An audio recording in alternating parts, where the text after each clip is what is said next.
Capítulo 18. El país psicológico. Incuestionablemente, así como existe el país exterior en el cual vivimos, así también en nuestra intimidad existe el país psicológico. Las gentes no ignoran jamás la ciudad o la comarca donde viven. Desafortunadamente sucede que desconocen el lugar psicológico donde se hallan ubicadas. En un instante dado, cualquiera sabe en qué barrio o colonia se encuentra, mas en el terreno psicológico no sucede lo mismo. Normalmente las gentes ni remotamente sospechan en un momento dado el lugar de su país psicológico en donde se han metido. Así como en el mundo físico existen colonias de gentes decentes y cultas, así también sucede en la comarca psicológica de cada uno de nosotros. No hay duda de que existen colonias muy elegantes y hermosas. Así como en el mundo físico hay colonias o barrios con callejuelas peligrosísimas, llenas de asaltantes, así también sucede lo mismo en la comarca psicológica de nuestro interior. Todo depende de la clase de gente que nos acompañe.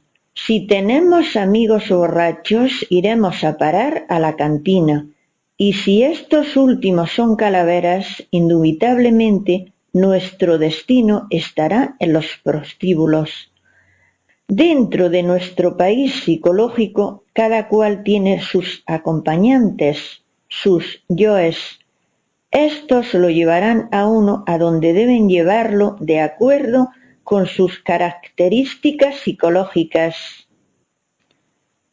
Una dama virtuosa y honorable, magnífica esposa, de conducta ejemplar, viviendo en una hermosa mansión en el mundo físico, debido a sus yoes lujuriosos, podría estar ubicada en antros de prostitución dentro de su país psicológico.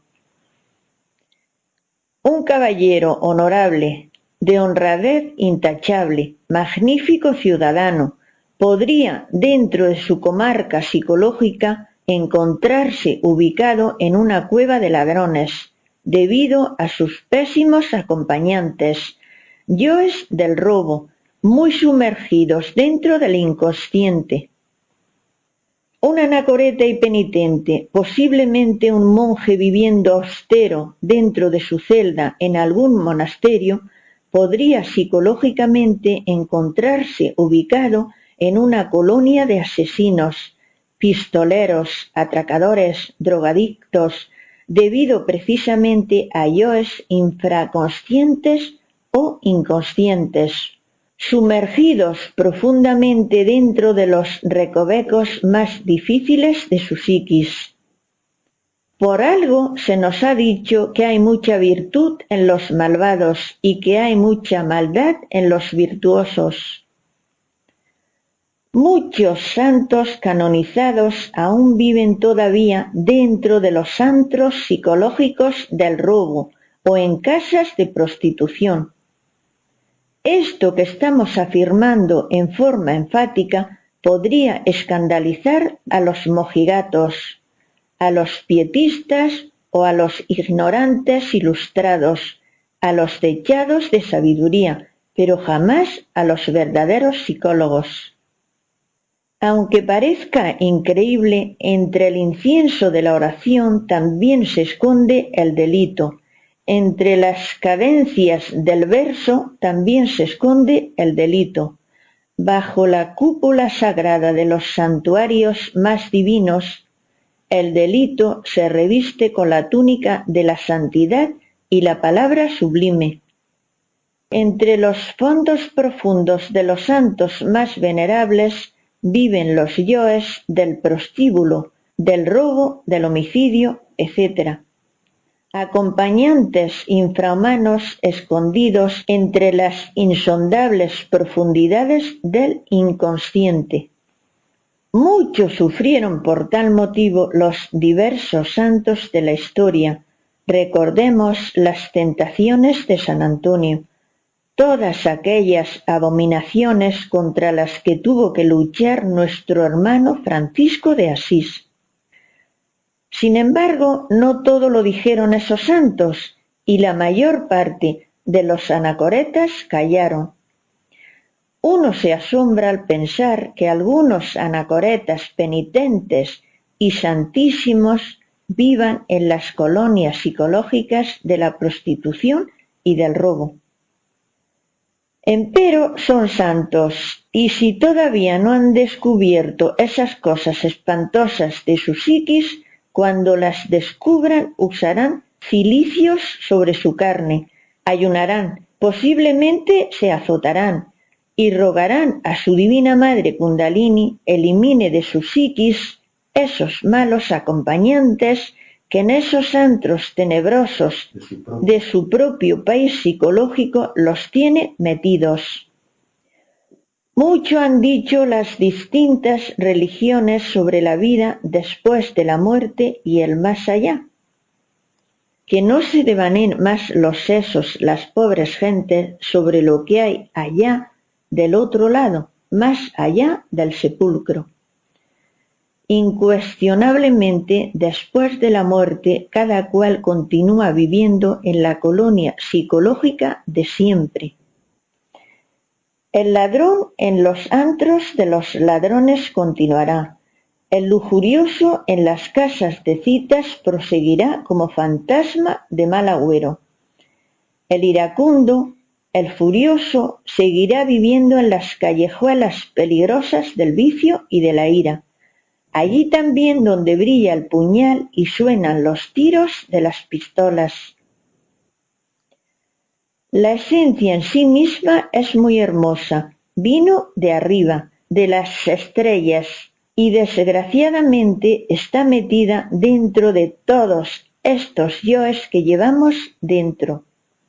Por oposición, la esencia puede desandar el camino, regresar al punto de partida original, volver a las estrellas, mas debe libertarse primero de sus malos acompañantes que la tienen metida en los suburbios de la perdición. Cuando Francisco de Asís y Antonio de Padua, insígenes maestros cristificados, descubrieron dentro de su interior los yoes de la perdición, sufrieron lo indecible, y no hay duda de que a base de trabajos conscientes y padecimientos voluntarios lograron reducir a polvareda cósmica a todo ese conjunto de elementos inhumanos que en su interior vivían. Incuestionablemente esos santos se cristificaron y regresaron al punto de partida original después de haber sufrido mucho. Ante todo, es necesario, es urgente, inaplazable, que el centro magnético que en forma anormal tenemos establecido en nuestra falsa personalidad sea transferido a la esencia. Así podría iniciar el hombre completo su viaje desde la personalidad hasta las estrellas, ascendiendo en forma didáctica, progresiva, de grado en grado por la montaña del ser.